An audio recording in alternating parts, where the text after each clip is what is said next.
You're listening to the Scandalous Beauty Podcast, a makeup and beauty show hosted by Erin Bain. What's going on, everybody? Welcome back to the show. Today we're going to be talking to Courtney Foster, who is a certified hair loss practitioner. She is very, very, very knowledgeable about our hair and getting our hair back to health, which is so important. So she's going to give us the keys to get our edges back, to nurse our hair to health, how to detox our scalps so treatments work better. And we're also going to discuss several different hair conditions that plague our community. So I really wanted to make sure we had somebody here that understood our hair and getting it back to life. And definitely check out Courtney's Instagram account. That's going to be in the show notes and in this podcast description, because she does live talks and answers your questions live. And she's just a wealth of information. She shows a lot of really cool graphics that are helpful to us. So be sure to check her out. She is fantastic. Many of the questions that come in and are asked on the show come from you. I definitely want to hear your point of view and get your thoughts out there. So if you have any questions, please be on the lookout, because I like to share when I have guests coming on, and I kind of just ask the day before just to be on the safe side. So if you are interested in chiming in, please follow me on Instagram at Scandalous Beauty or at Erin Bainham, which is my personal account, which I post a lot more there.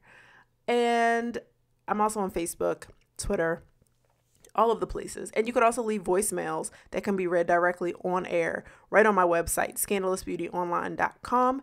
And you can also listen to the podcast there. Whenever you're in doubt, if you can't get to a podcast player or you don't know where to go, you can always, or if you want to share this episode or any episode with anyone, you can share directly from my website, scandalousbeautyonline.com, and people can listen freely there. All right, let's dive into the episode.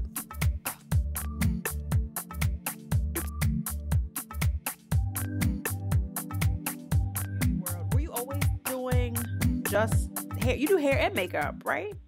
I do hair. I dabble in makeup.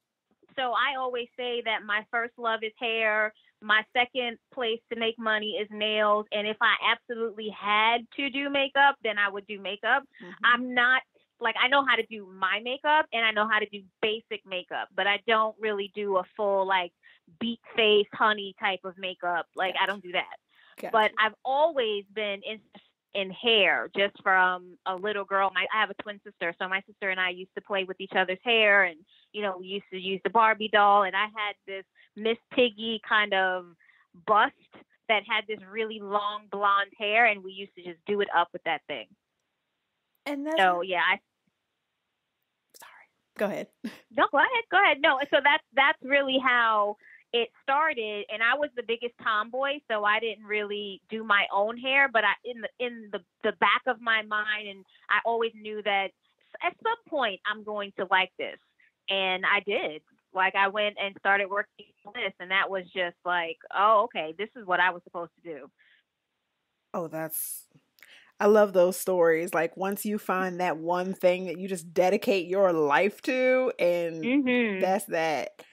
I love it. Now, what about your hairline? I mean, can you tell us about the product line you created and why you felt there was a need for the line? Sure. So I have a product line called Hair Beautiful, and it consists of 4 items. I have a shampoo and a conditioner, a shine spray, and a stimulating serum. The stimulating serum is what I call my second child, because that was how it came about. I wanted to create a serum that helped stimulate hair growth, that helped with hair growth. I was seeing a lot of clients with just, really bad edges. The edges were coming off. They were experiencing bald spots.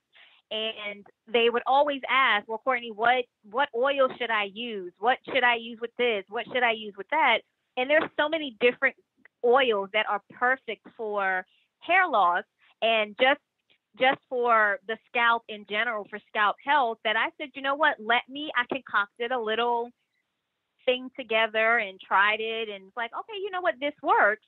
And I put all the good for your hair oils together, and that's how my stimulating serum was born. So it's of black seed oil and rosemary, which are the two best ingredients, best essential oils for hair loss and stimulation and hair health. And then it has the black Jamaican castor oil, coconut oil, sapphire oil, grapeseed, avocado, argan, thyme, and vitamin E. So it's just a great blend of good for your hair oils that I found that worked on every client that I've put it on. And even if it doesn't grow the hair back, because we don't want to make claims that you're going to be bald and you'll have hair tomorrow, you know, it's light enough to penetrate into the hair shaft. It's light enough to penetrate into the follicle. And I feel like when a lot of hair companies are explaining just products to consumers, they're not explaining, well, what is the science behind it? Where does hair loss start? Where does the health of the hair, where does that start? And that all begins at the root of the hair. So you can put anything topically on your scalp, but if your scalp is not cleansed enough to open that hair follicle, nothing is really penetrating. And we're kind of defeating the purpose of we want hair to grow when it's not really getting to where the place it needs to grow. Oh. If that makes sense. Oh.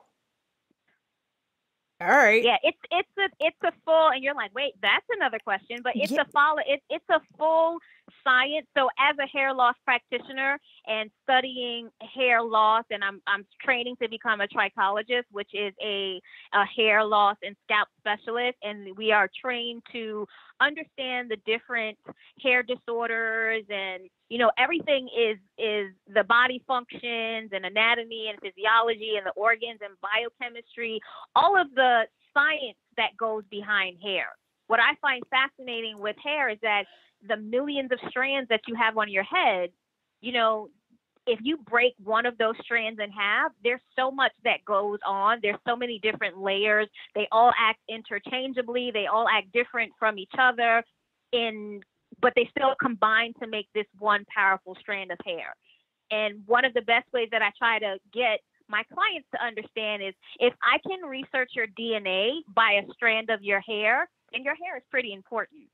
Oh, you know what I mean? If I can understand who you are and where you've come from, and if you are on drugs and all this stuff, then your hair is pretty important. So it goes further than, you know, that banging lace front. It goes further than the silk press. It goes further than, you know, color. You have to really understand what the hair is, then to move into how I can care for it.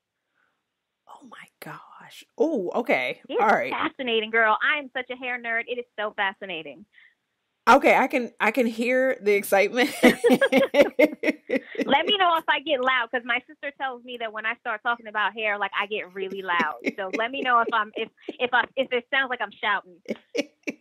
That's so funny to me, because as we were talking, I was like, let me turn this down a little bit. Sorry. But not in a bad way. I love the enthusiasm. So then, okay, well then let's do some things. So I'm sitting here actually trolling your Instagram account, and anybody that is listening, and if you want to reference exactly what I'm talking about, check out Courtney at Courtney Foster Beauty on Instagram. And I'm looking at this one picture. It's videos. It's 4. And it's talking about the buildup on the scalp. Yeah. Of this person, and I'm looking at what you did, what you analyzed. This is crazy. Yeah, it's when clients see it, they're just amazed, because you don't. When's the last time you went down to the scalp level of your hair and just saw what was going on? And your scalp can be clean because, you know, you've just shampooed, but there is a layer of, you know, just for lack of better words, I don't want to say film, but if you think about when you are in the shower and you have like the film on your glass door, there's a light layer of film that's on your scalp. So if you're not cleansing your scalp thoroughly every week or every 2 weeks, and as African-American women, you know, we tend to do that. Oh, I only get my hair done every 2 weeks, which is fine. But if you're doing that, you need to make sure that you're using a great shampoo or even an exfoliator that will cleanse all of that off. So now your scalp is ready for anything you put on top of it.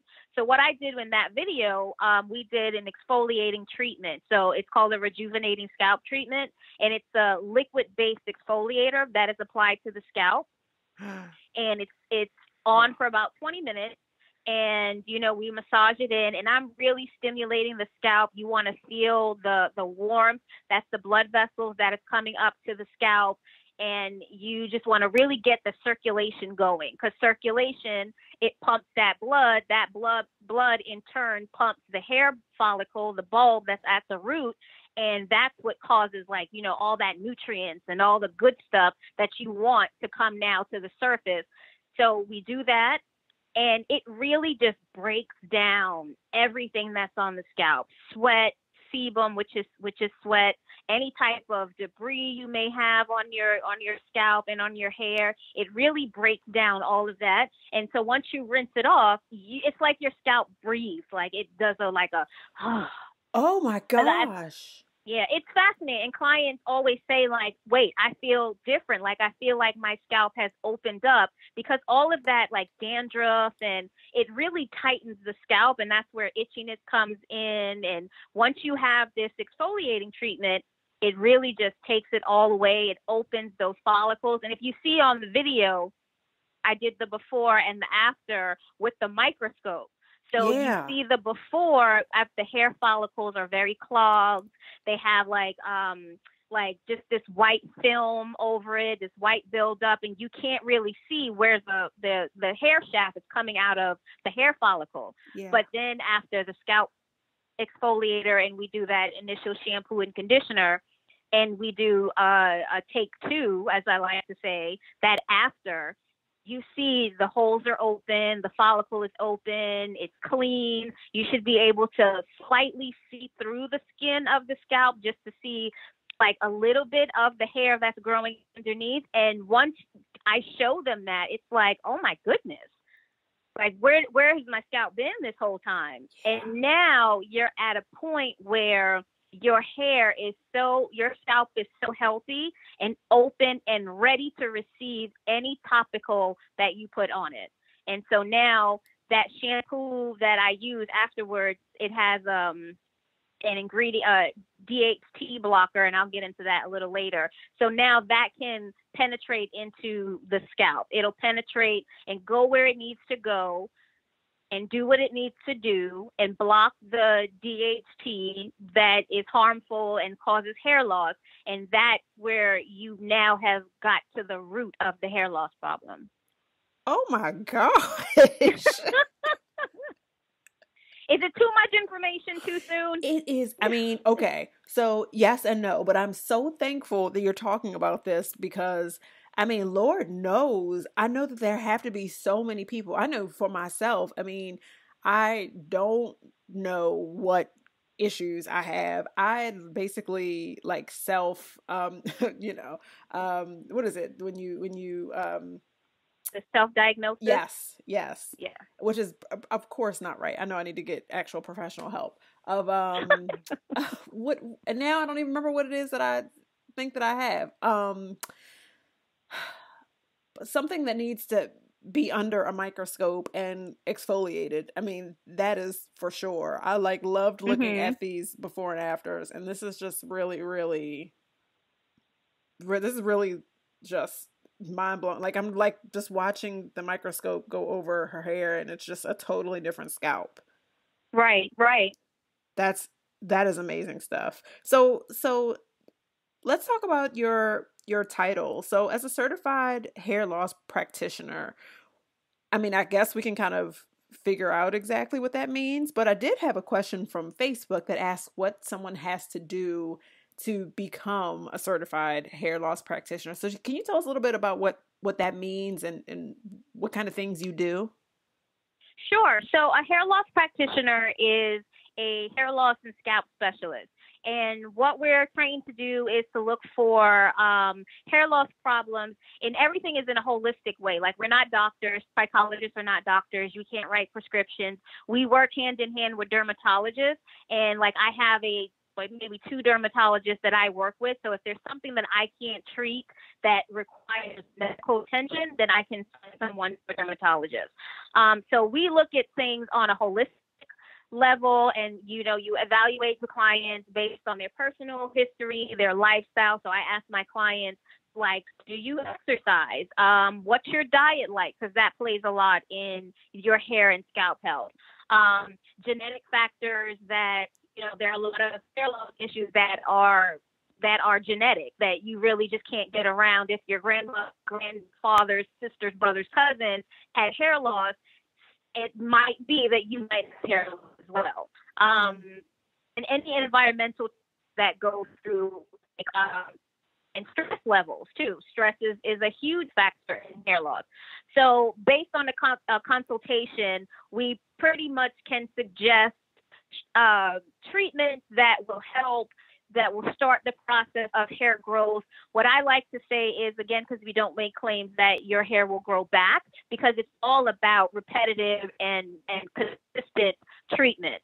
And it starts to get expensive, and if some clients, if they don't feel like they see immediate results, then they give up.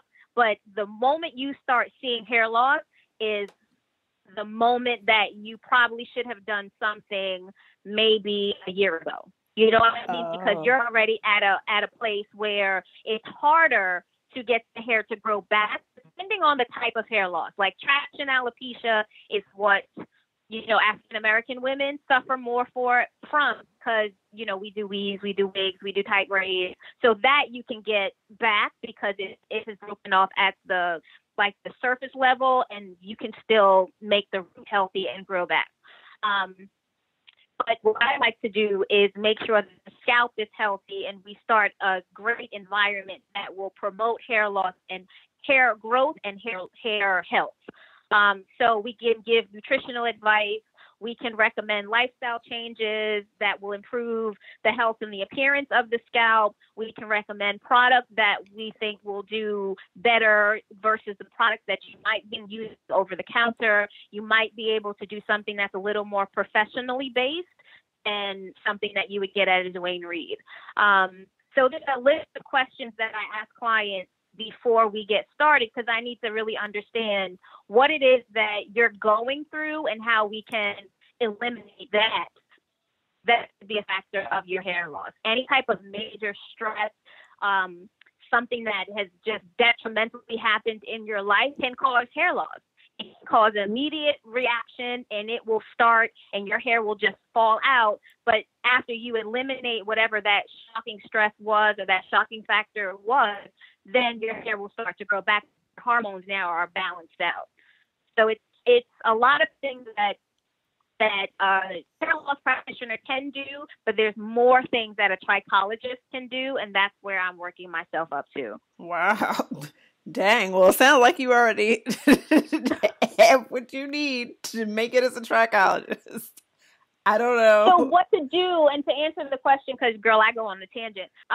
There's different levels of the schooling depending on the school that you go to. So the school that I went to, there's 4 levels. It's a hair loss specialist, and what I was saying was, for that is just a basic understanding of, hair, scalp and hair loss, and things that you would learn in cosmetology school. And then is loss practitioner, this is where you have a more in-depth understanding of how to use your microscope, how to look for scalp disorders and hair disorders, and you're starting to understand the fibers and what each one can do, and what to look for in problems in the scalp and in the hair. The third level is associate trichologist. And then the 4th level is a certified full trichologist, and they are all different time slots. So one, I think I took a 2-day course. Associate trichologist is a 3 or 4 day course. The full trichologist is a 5-day course, and then 5 days of clinicals where you're actually working on clients and you're using a microscope in a larger way than what I'm using it now. You have a more high high-end microscope that really zooms down into like that first layer of skin. Oh my gosh. Yeah. Girl, this is intense. Like, I mean, this is really intense. I'm so glad you're here. Very intense. And I'm like I said, I'm so happy to be here and to finally get to explain what it is, because at a time, and what I mentioned earlier that's probably cut off too, you know, these types of courses were only available in Europe. So if you wanted to, and only a select few of people knew what trichology is and what it meant to be a trichologist. So in Europe, cosmetologists are trichologists. You know, we spend, as an educator, because I'm an educator as well, as an educator, you know, you only spend 1,000 hours in New York, 1,000 hours to get your cosmetology license, maybe 1,500 in other states, 1,500 hours in other states. But in Europe and in other countries, a full cosmetologist spends 4 years in school. So that's their college. Wow.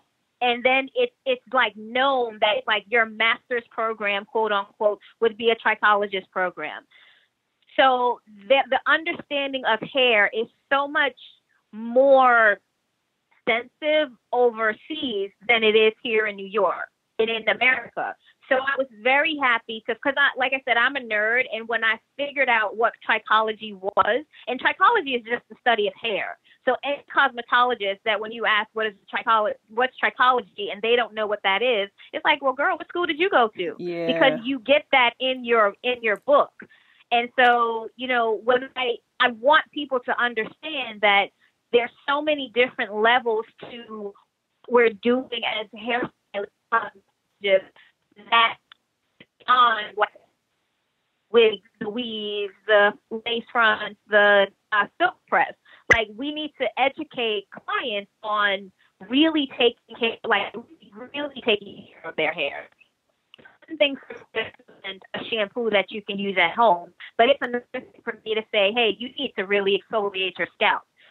The same way you exfoliate your face, you need to exfoliate your scalp. I had no idea.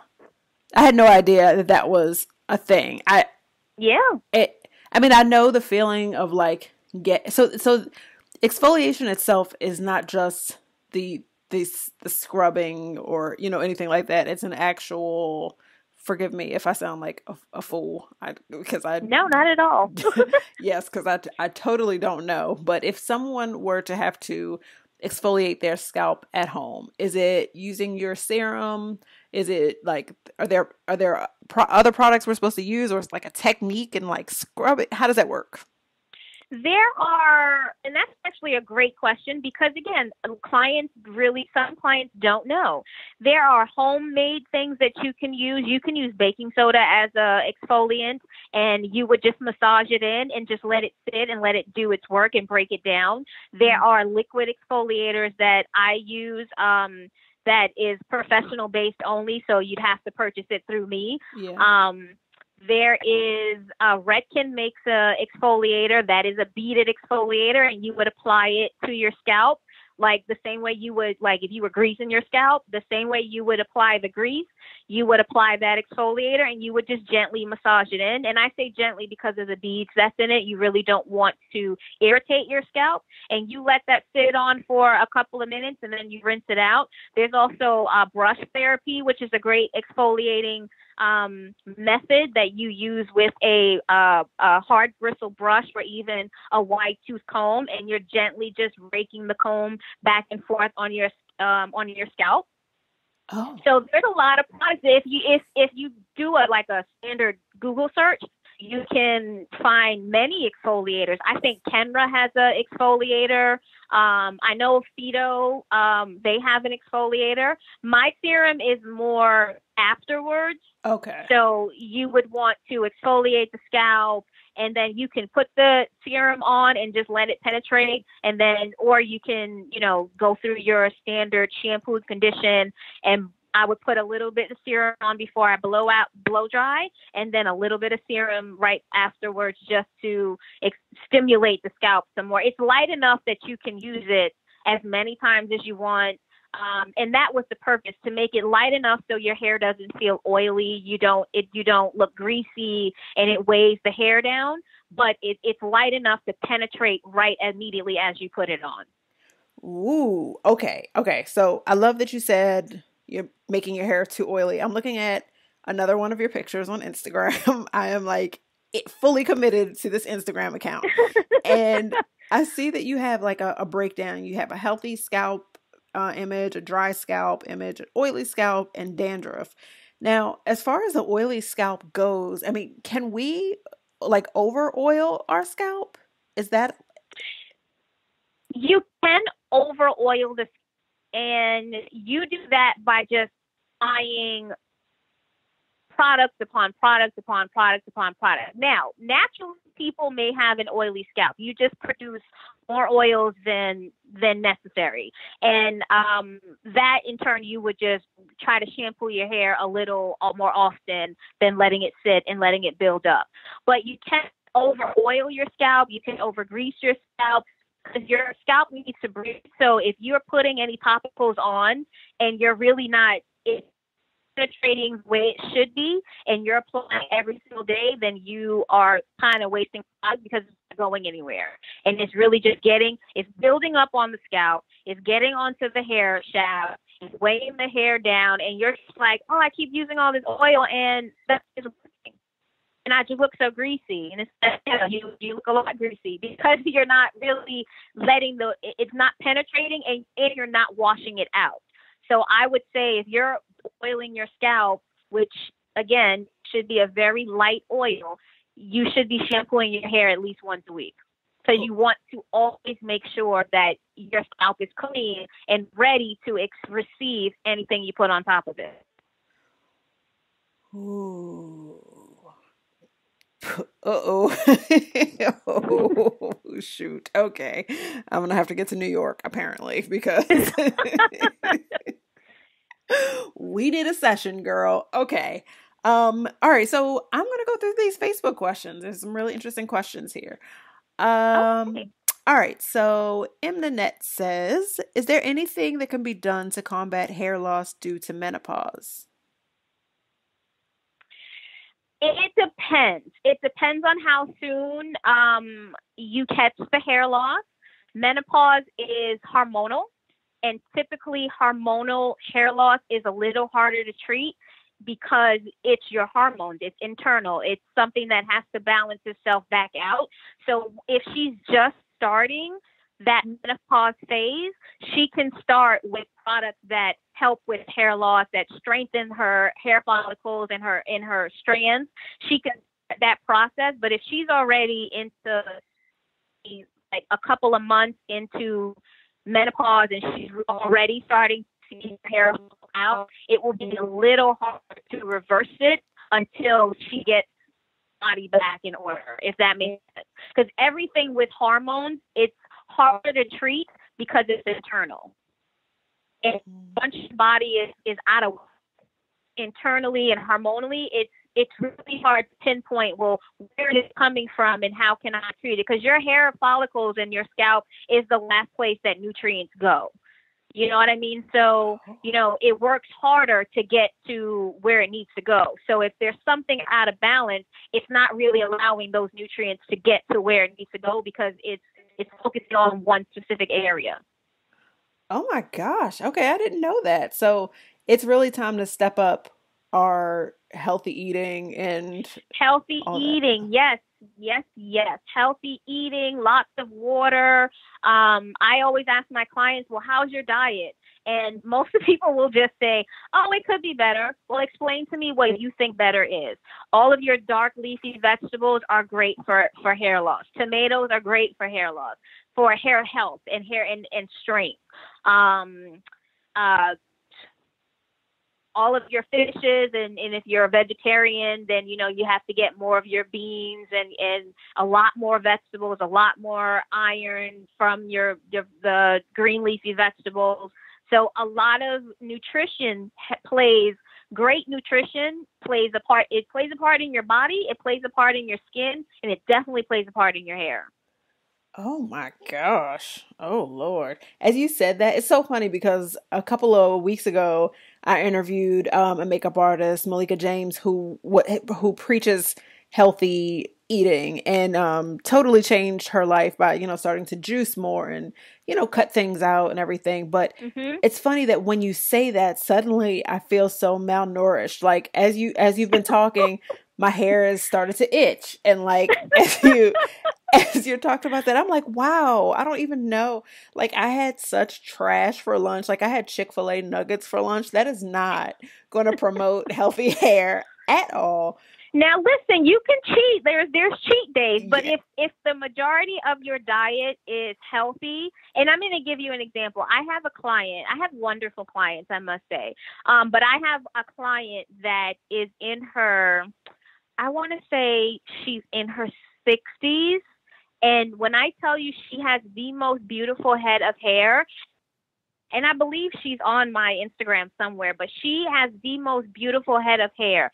And there was one day that, she came in and I'm like, wow, we have to trim your hair again. And she's like, I know it's only been like a couple of weeks, but she started juicing. She started juicing every morning and she started taking her vitamins. And the immediate response that it took on her hair was amazing. And ever since she juices, and she started this maybe last year, and she's been juicing every year, and her hair is beautiful, is thick, is natural. And I just love when she comes in because I just get to play in her hair. And you would think at that age, her hair would start to thin out. It would start to just because naturally aging process, we go through that aging process just the way your body ages, your hair ages as well. And that's when the thinning starts to come. But she is so healthy and she exercises and she watches what she eats that you can see it not only in her physical appearance, but you can see it in her hair.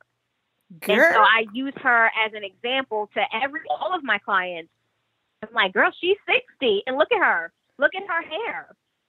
Ooh, that is nutty. Okay, so now, all right, now it's been two of y'all talking about it. So I might have to just go ahead and I mean, at least try it out. I mean, at least I know. Just try it out. Yeah.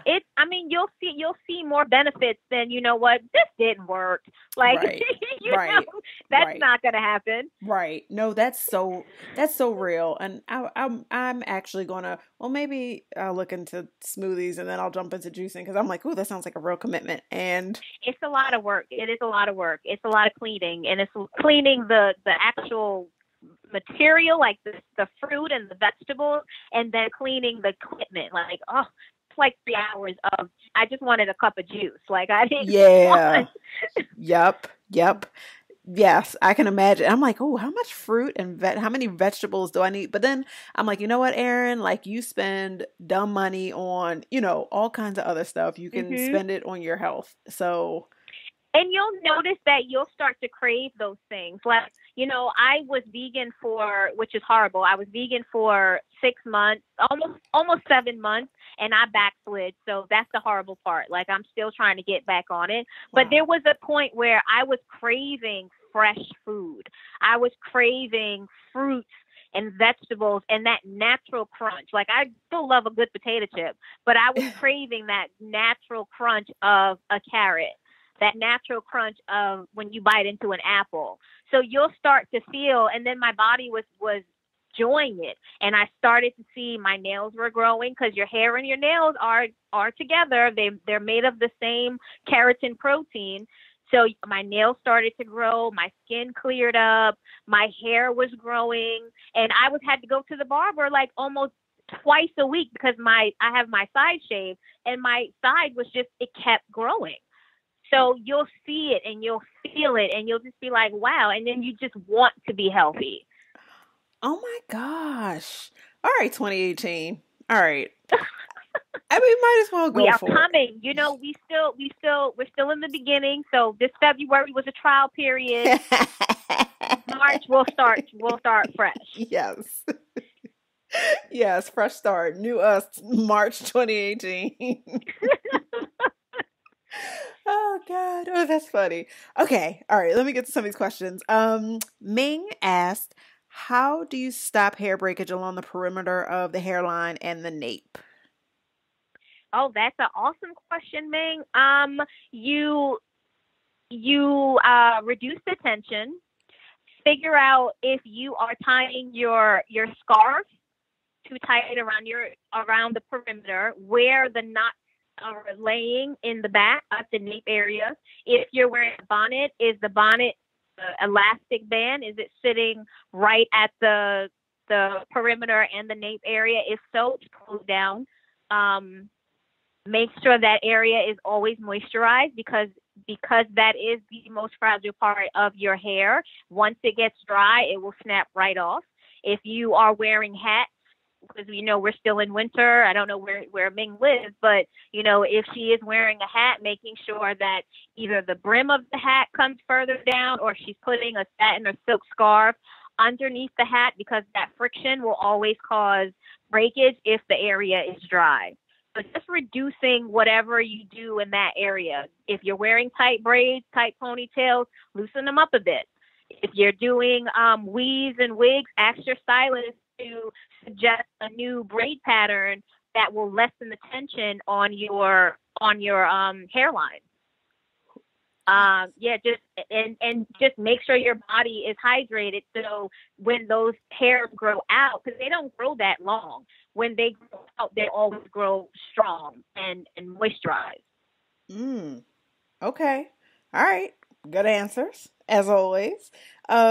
Camilla says that she has alopecia, and other than Rogaine, what can she use to grow her hair back? And is there any way to speed up the growth?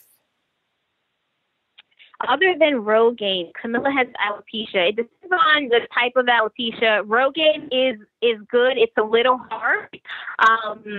There's really not a lot you can do to speed up the process because your hair grows in stages and everyone's hair grows at a different stage, and different areas of your hair grows at different stages. So it just depends on if she's using what type. I think there's only two types: is Rogaine and Propecia. Is she using any other topicals in addition to the Rogaine? I've had a few clients that do steroid injections, which they find extremely uncomfortable, but I did see good results with it. But it's an extremely uncomfortable and painful procedure. So it just depends on what else is she using. Is it solely Rogaine, and how often is she getting the Rogaine, and how often is she shampooing her hair just regularly? Because that Rogaine, I think when it dries, based on what I've seen, I have clients that use it as well. It dries a lot, and then the hair in that area tends to get a little hard. So you really want to make sure that, I think you have to use it during the day or I'm not 100% sure which way you use it. Use it during the night when you wake up in the morning. Just kind of brush it off, because it will get hard and it'll start to, to me, it will defeat the purpose, because once it gets hard, it kind of breaks off. So, but as far as another thing, Rogaine is it. Rogaine and Propecia are the two prescription drugs that you can use. I do work with a brand called XDC. They have their own line of Rogaine type things that are less invasive than Rogaine, and you can get it from a hair loss practitioner or trichologist. It's not something that you have to get from a dermatologist, and that's what Rogaine is. And it's a full system of products that they use. So if Camila, if you have any further questions, you can always shoot me an email at Courtney Foster Beauty, and I can give you some more information. Yes. Oh, great. Okay. That's awesome.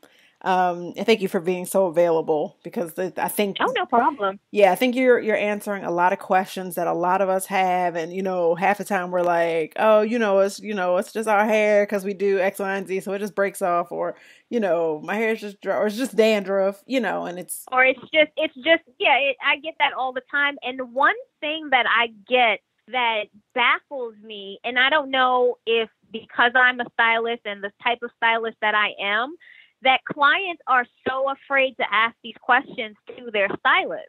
And I don't, and that shouldn't be. You should be able to openly speak to your stylist about your concerns, about your hair loss, about pretty much anything that is going on with you that may interfere with your hair. Because if you have stress at home, then that stress is in turn going to cause your hair to do something. I can tell just by feeling a client's hair if they're not drinking enough water. I can tell by the thickness of the hair if they're on any medication. And these are questions that I ask. It doesn't matter if you've been my client for one service or you've been my client for 2 years. I can tell because what I tell students is, yes, your first conversation with the client is verbally and you want to get all that information, but your true conversation that you have with your client starts the moment you put water on their hair and you start to feel their hair. Oh my gosh. Because the hair feels different when it's dry and it feels different when it's wet. And you can see different things versus when it's dry and then when it's wet. And then how the hair blows out. Girl, I told you I was a hair nerd. So I tell students this all the time. Like, you have to get in there and you have to feel and train your assistants. Those have assistants. Train your assistants to understand how the hair feels. And if Miss Jessie has been coming to you for years and she had this full head of hair and now you're looking at her hair and you're feeling it and you feel like something is wrong, ask Miss Jessie, like, are you okay? Is something going on? If you're running your hands through her hair and, you know, it wasn't breaking off before, but now you have a handful of hair, like, oh, wait, something's wrong. I also have just taken a class on Eyes on Cancer because, again, stylists, we're right on top of our clients' heads. And a lot of skin cancer happens on the scalp. What? So if you notice something, a lot of skin cancer happens within the scalp. It may happen at the nape. It may happen along the hairline at the nape. It may happen along the hairline at the perimeter inside. It also may happen around the ears. And, you know, skin cancer can show up on the body too, but we see that before a client will see that. So if you see a dark mark, if you know, just bring it to it may be nothing, you know, Miss Jackson, but, you know, this bump wasn't here or this mark wasn't here the last 2 weeks, maybe you should get it checked out. It could be nothing, but as long as you said something, because then, you know, the worst case scenario was it was something. So it confuses me that clients are afraid to ask their stylist, and then stylists are not providing this information. And it's not to knock anybody, but I'm so passionate, as you can probably tell, I'm so passionate about this that I want to change the dynamic of that client-stylist relationship because, you know, I know a lot about my clients that some of their family don't even know because we sit in this room and they're sitting here for maybe 2 hours. And we're just talking. Yep. That's a very personal relationship to have. Yeah. Ooh, wow. Okay. That's really interesting. I mean, I never even thought about the texture of someone's hair telling you that they are dehydrated. Like, that says a lot. You can tell by the shine. You can tell if it's shiny, if it's dull. You can tell by the ends if it's brittle that something is going on. And if you know that you're using top-notch products, and it's something is going on because you know your products, you know this client has been a client of yours for however long, and this is new. So you just say, you know, is everything okay? And sometimes they're just waiting for that question. Sometimes they're just waiting for that question. Wow, that says a lot. Whew, okay. All right, well, I'll jump into Tia's question. She says, is it truly possible to regrow your edges, and what do you recommend for it? She says she has naturally thin temples and would love to find something that would help her grow them out. Okay, it is, and that's a great question, too. It is possible to regrow edges because, like I mentioned earlier, edges are more traction alopecia. So Tia, if you are wearing tight ponytails, if you are getting weaves and you are not using a proper braid pattern that will protect your edges, then, you'll have to eliminate those things. You'll have to lessen the tension on your edges. Now, she mentioned she had naturally thin edges. So if you have naturally thin edges, meaning your entire life, and that's how I'm breaking down that question, naturally thin edges, that you've always had thin edges, then that's how your edges are going to be.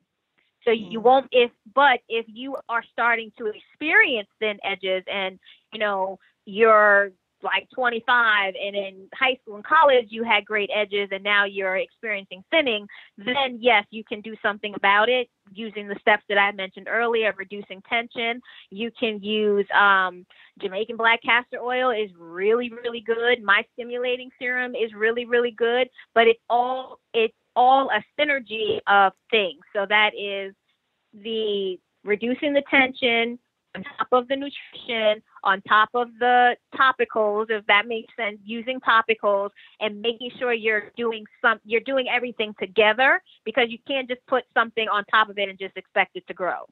You know what I mean? You can't keep wearing the weaves that are so tight and the ponytails that are so tight and then using a topical and it's like, but they're still not growing. So it has to work hand in hand.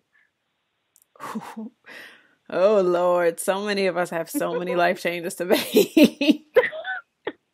Like, as you said that, I was just thinking, wow, no matter what I read, I mean, it always starts with what you put in your body. What you put in your body. Your body is truly your temple, and everything, what you put inward will show outward. And that's, not saying that you have to sit but I'm to get more spiritual and try to just meditate and stuff. But if you are really centered in who you are and you understand what goes in your body is a reflection of what people see, then it's all a circle. It's and so happens that the hair portion, the part that I really love is hair, but you'll see. I prayed before I touch anyone's head. I prayed just to give me the strength to, and, let my fingers do what they were been blessed to do. And then we move on from there. So that's me bringing the spiritual element into my clients. I just say, I don't even mention it. I think this is the first time I've mentioned this in years, that I do this every single client. But I say a small little prayer before I start. So that's my spirituality, bringing it into now my job, my hair function. Wow. Oh my gosh, I love that. Wow, that's great. So, okay, Simone asks, and we a lot of us have the same questions here. They kind of all layer together, but Simone says, what's the best way to wear protective styles that won't damage edges? Which I guess you might have answered a little. Same thing. It's really, if you're wearing a protective style, whether it's a weave, crochet, braids, is making sure that those braids are not too tight. You can get a flat install without feeling like you have braided up your tendons in your brain. Like you can get a great crochet braid style without feeling like we didn't snatch your style up into the braids. So just making sure the braids, the tension is not too tight because you think about it, you have to braid the hair. Use the weave as an example. You braid the hair down, you put the net on the braid, so now it gets tight. That is already tight. The braids are tight, now the net is tight. Now you have to sew the hair on, you're sewing the hair onto the net, and now that's tight. So your style is just like, what in the world? So if you can braid hair. Support for the Scandalous Beauty Podcast is brought to you by Ecosia, the ethical way to search and browse the internet. They use their profits to plant trees and to regenerate deforested land all around the world. So when you're using the Ecosia search engine to look up new hairstyles, beauty tutorials, my website, Courtney's website, making brunch plans with your friends, anything like that, you're going to help generate more ad revenue for Ecosia to donate to actually plant trees all around the world.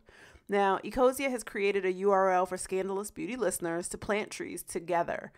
Visit ecosia.co/beauty to plant your first tree today. Direct links are in the show notes and on my website, scandalousbeautyonline.com. I want to thank Ecosia so much for sponsoring this episode. You don't have to feel so tight. So you can wear any type of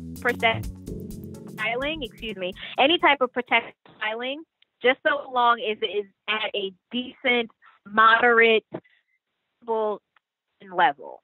It doesn't have to be so tight where you need 4 or 5 advils for the week to make sure that it'll get looser by the end of the week. Because by the end of the week, that cycle of which you've had that protective style in, you have to take it out and notice that when you comb it out and you have all this dead hair, you have that big fuzzy ball, that's all that hair that pops off. That's the dead. And in protective styles, you don't really see it as often, but if you have a big wad of hair after you've combed out your hair, that your hair is braided too tight and those little edges have snapped off, in the inside has snapped off because it was just way too tight. So to answer the question, any protective style can be worn just as long as it's not tight. Ooh, okay. Ooh, okay. I'm like, wow, I'm thinking of all the styles that I had before I locked. And I mean, I remember that feeling like it was yesterday, just so tight. I mean, looking at your hair and it literally looks like someone is holding you, 10 feet in the air by your hair. By your hair, yep. And you should not have to go take a nap after you got a hair weave. Yeah. Yeah. That's not good at all. No, you're right. You're right. And thank you for bringing that up because a lot of us just accept it because that's going to make my hair last longer or. The style will last longer because it'll take less time to grow out. But the integrity of your hair, and that's what the conversation should be. The integrity of your hair has been compromised now for that you want to extend your weave for another 2 or 3 weeks. So make it as tight as possible. Nope.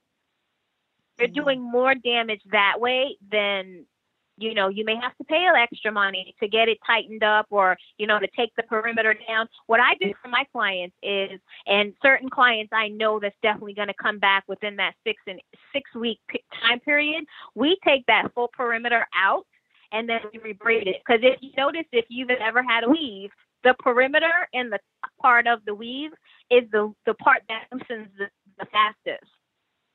For whatever reason, those 2 parts loosen the fastest. So we'll take those perimeter out. We'll shampoo the hair, shampoo the full weave like you would regularly do, and then you braid them back up and you sew them back up. Now I have protected her hair from, the perimeter braid and that top level braid has so loose that now she's pulling up that, but the middle of the hair is still kind of intact. It's not as loose as the bottom. And she's trying to work with it and not realizing that she's breaking off her perimeter and her nape area, but her middle is still good. It's just no, let's just take it all out because they start to weigh down. Once your hair starts to grow out, that weave starts to get heavy. So let's take those perimeter braids out, braid them back up, and then we'll sew them back up. And then you're good for another 3 or 4 weeks. You were very thorough. It's obvious that you were an educator. Oh, thank you. Yeah. Thank you. Yeah, it's great. It's great. You're not skipping any of the details, which is really, really good. Can we also talk a little bit? So I was thinking it through, and what I had self-diagnosed myself with was seborrheic dermatitis. And I'm wondering if you have any insight on that and things that need to are all these things related? Is it all basically the same thing with the same core issues? Because somebody's going to also ask you about PCOS and helping with that as well. They are I don't want to put in the same category because psoriatic dermatitis is very different than what clients that have PCOS deal with. And it's funny because I have a couple of clients that have that. So we'll get back to that one. For your issue, you just have what the condition is just a buildup of sebum that kind of turns into a waxy, flaky, and I did a blog post on this too. It turns into like a waxy, flaky buildup on the scalp, and there's a level that cannot be treated by a cosmetologist, that can only be treated by either a hair loss practitioner, a trichologist, or a dermatologist. And what you really need to do, that is because of infrequent shampoos, not using really good shampoos that's cleansing the hair. It could be poor diet, could be lack of like blood circulation. It could be environmental issues. It could just be overuse of styling products. It could be a number of things. But the one thing that you would benefit from, if this is what you have self-diagnosed yourself with, you would definitely benefit from the scalp exfoliation. And that would be something that you would have to do at least once a week to really get it under control. And then you can move on to doing it maybe twice a month or once a month. Okay, so let's talk about the vanity part of everything, because I am very concerned about washing my hair that much, especially having locks. And I love the look of having them twisted, but maybe that just means I'd have to wash and twist them more often, or just let this like issue run rampant. I mean, do people ever, I guess, feel like it's taking too much time? Or I mean, I guess what I'm basically saying is I must not care about my scalp health enough if my biggest issue is keeping my hair twisted. So maybe that's just an internal thing I need to deal with myself. Okay. Never mind. You know, a lot of, and I'm still going to answer the question because I feel you're not the first person that has said that. And vanity does play a lot into it. And one of the things that I struggle with is the client that really needs once a week treatment. And she's like, we really have to get her out of wearing the weaves. And I'm honest to clients, like, I don't want you to feel like, oh, I just want your however much hundreds of dollars because I really want to do this weave every 8 weeks. It's like, no, I really want your hair to be okay. So what I'm struggling with now is trying to make sure this client understands that her hair is more important than this weave. And there's ways that we can get around wearing the weave to get her hair healthy. So vanity plays a huge part in it, and it plays a bigger part when you start losing your hair. So I'm trying to get clients to, before we get to that part, let's tackle it now so you don't have to feel more vain and shy about, well, I have to wear this now to cover up this bald spot that I have. Mm-hmm. So if you have to shampoo, so for your case, I would shampoo more often. And, either you don't twist it that week, or, you shampoo every week, and that last week you're going to twist your hair. Okay. So you don't really have to go into, like, every time I shampoo, I have to retwist. Unless, it just doesn't look right. But, at some point that you have to make sure that you are frequently shampooing your hair, because your scalp health is more important than the twist. And that's where you said it's probably more internal that you have to deal with. But I would say, use it as a plan. I shampoo every week. And then that fourth week, I know that I'm going to retwist. And then I have a week of like looking fly.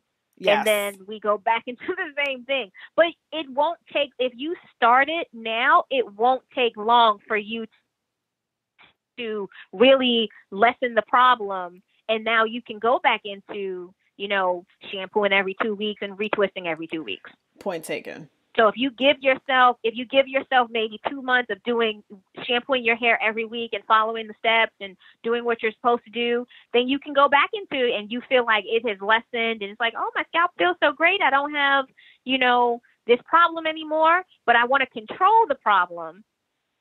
So I don't have to do what I was doing every week. I can probably now do it every 2 weeks, every 3 weeks, but I can also start retwisting my hair and making it look good, which I'm sure it looks good, not twisted. So yeah, and it's not that deep. It does not have to be like perfectly, laid every week. It doesn't. And I realize that because I'm noticing as well that some of the areas in my locks seem to be, they're thinning. I mean, it looks like I've had it twisted when I haven't. I'm like, oh Lord, these edges are going. It's not even like the edges, oh it's no, just individual part. Yeah, it's just I'm probably getting it done too often. So I need to chill on that anyway. And then that it could be too, because that, when you're twisting it, it depends on how, are you doing it yourself or you're going to a loctician? I go to a loctician. And it's just, when I do my hair myself, it looks like when she does it like 2 weeks like after it's been done. So it just, you can obviously tell when I do it myself. But okay. Yeah. So just ask her if she can just not twist, especially the edges and the perimeter. Just probably not twist them so tight. Oh my gosh, you've been talking about me the entire time and I didn't even realize. I'm like everybody else with the weaves and the braids and everything. I need to say the same thing. Oh, that was like the light bulb moment. Tell her, I've been noticing that my edges are kind of thinning out. Just, can we take a look at them? She should know what to. Oh, okay. She should suggest. Oh, I just won't twist them so tight. But if it doesn't happen, just say, can you just not twist them so tight? And we will take it from there. And we will take it from there. Oh my gosh. Okay. All right. Well, when I have my appointment in 2 weeks, I will be saying that.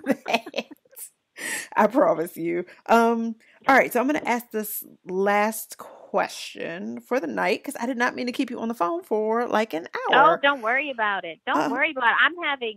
I'm sure that they're probably like, who is this on the phone? Like, she's so loud. Like, I love talking about this stuff. So I can talk all day. No, and this is great. And I know that I'm sure we're going to get a lot of questions after this is over. So I'm going to make sure to definitely get your information out for everybody to be able to contact you one-on-one, since especially you're in New York and so accessible. Yep. So the last question is from Allison. And she says, what are some ways to combat excessive dryness in natural hair?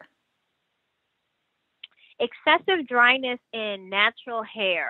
Naturally, natural hair is dry. And it's just because it just lacks the moisture that it's supposed to. But you can always use a leave-in conditioner every time I would recommend every time you shampoo your hair, make sure you're using a leave-in conditioner. Making sure that you always use a deep condition, at least, depending on the dryness, at least every 2 weeks, at least once a month.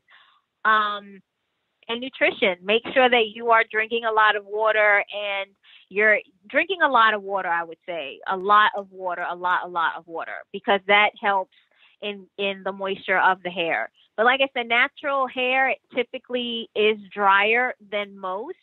So you need to do more external stuff.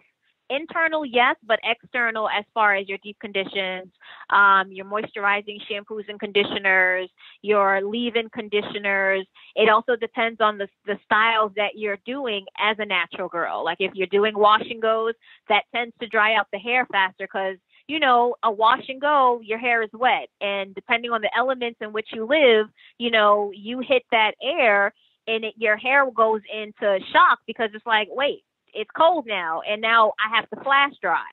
So that tends to be drying as well. If it's really hot outside, that's drying because it's sucking up whatever moisture that you had in your hair. That sun and that humidity is just like, oh yeah, we're taking all of that. So it depends on the styles, but I would say internally, water and, your green leafy vegetables and water succulent, fruits and vegetables. And externally would be increasing your deep conditions, increasing your leave-in conditioners. Ooh, all right. Oh, let me ask you the PCOS question. So Okay. So everybody would like to know as well. We had two people that asked about that and helping with hair loss in that way. Any thoughts on that? I do have a lot of thoughts on it. One, I just think it's a common concern for women. It's something that, you know, it causes the hair to fall out, but it also causes build up around the scalp area. And it just seems like whatever you do, you really can't get rid of it.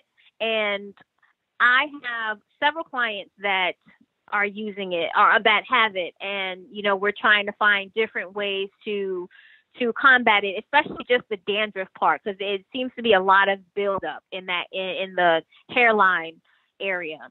As far as hair loss, because it's a hormonal imbalance that I don't know, I don't think they're taking medication for it, but because it's a hormonal imbalance, it's really hard to treat. Like I said earlier, once your system is out of whack, it's something that's already in your body, it's really hard to combat it, because anything you do topically, anything that you really try to do to it is really not going to work. So it's just maintaining the health of the hair, I recommend my clients that have this condition to come back weekly to get their hair shampooed, because your buildup and your dandruff is a lot more than a standard client. So you always want to make sure. We were doing scalp exfoliations every week with one client until we got it to a point where she was comfortable enough to move into every month. So it's a tricky situation, and there are different cases. I have one that has it really bad. I have one that has it okay. I have one that just found out she has it. So, you know, it's a case by case basis. And if I would love to answer them more individually than like a broad answer, because there's no one right answer or wrong answer for everybody. You know what I mean? Because each case is different. That makes total sense. Yeah, I can imagine it's not one size fits all. So, all right, point taken. Well, in the event that people would like to talk to you, get a consultation, one-on-one, a scalp exfoliation, a weave, a press, anything at all, because you do it all, how can people contact you and how can they buy your products? Well, all the products are available on my website, which is CourtneyFosterBeauty.com. I can be reached by email at Courtney@CourtneyFosterBeauty.com. My social media is Courtney Foster Beauty, and that is for Instagram and Facebook. I don't really use Twitter, so I don't even remember what my Twitter handle is. And I'm not on Snapchat because I'm old girl. I don't know how to work all those things. So Snapchat and all those other things, I don't know what to do with them. But I am mostly on Facebook and Instagram at Courtney Foster Beauty. That is perfect. I cannot thank you enough for being here. This is going to be great. I'm so excited. I thank you so much for inviting me.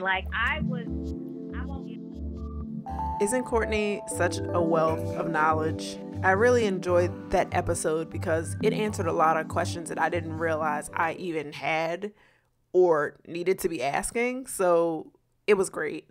I'm thankful that Courtney stopped by. Definitely, again, check her out on social because she really is fantastic. And hey, if you're in New York, go see her. Or if you're not in New York, go see her. She's awesome. So again, I want to thank you guys for being here and listening to the show.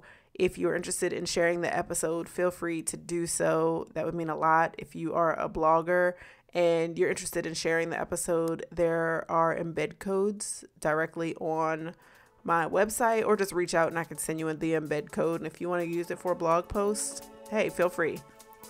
I just want to thank you for being here again, and I will see you for the next episode every other Thursday. So in 2 weeks. Thanks. Bye-bye.